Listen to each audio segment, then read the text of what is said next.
An event-level shakeup at DC Comics has pushed Dan Didio out the door. Let's take a couple minutes to talk about the big news.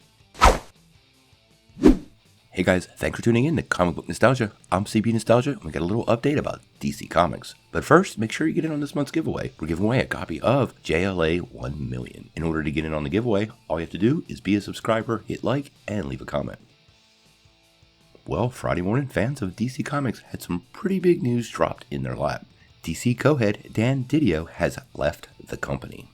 Now, this apparently happened really fast, and there's been a lot of speculation on what's happening, so let's take a couple minutes to try to figure out what exactly happened. Now, the only real story we have on this is coming from Bleeding Cool, so depending on your opinion of that site, you should take this with a certain number of grains or maybe even a whole mountain of salt. But let's break down what Bleeding Cool has to say. According to Bleeding Cool, Didio was fired Friday morning at 10:30 a.m. Pacific time and left the building immediately. Now, their sources say he was fired, and the cause was for fostering a poor working environment. And one of the things that they point to is that this is apparently evidenced by several other big-name significant departures in the recent past.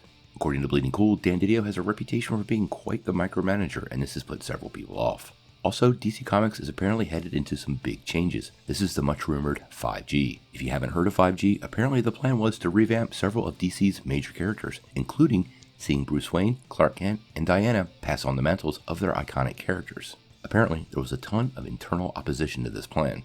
Didio was also said to have clashed quite a bit with Scott Snyder, but then Snyder dropped a couple of tweets weighing in on their quote-unquote nuclear fights, but that he had a lot of respect for the guy. Now, this is where my opinion comes in, and I want to point this out. Nobody should be celebrating that Dan Didio is out. Nobody should ever celebrate anybody else's bad luck. You could not like some of his creative decisions, and I for one have problems with several of them, but seeing a guy go in a manner like this is never good. So, don't be one of those guys.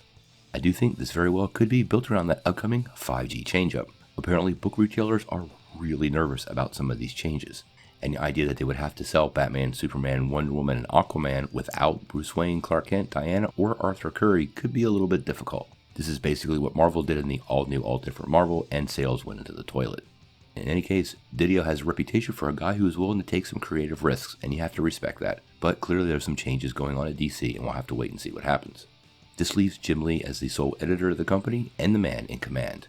Now, there are a couple rumors flying around that this could be the beginning of the end of DC Comics, and that AT&T may actually shut down the whole company. I don't know if I believe this, but I do know the comics industry is going through some really tough changes right now, so we should keep a close eye on it to see what's going on. We might see some realignment over at DC, maybe some more firings, and some streamlining in the near future, so everybody should be pretty prepared for that.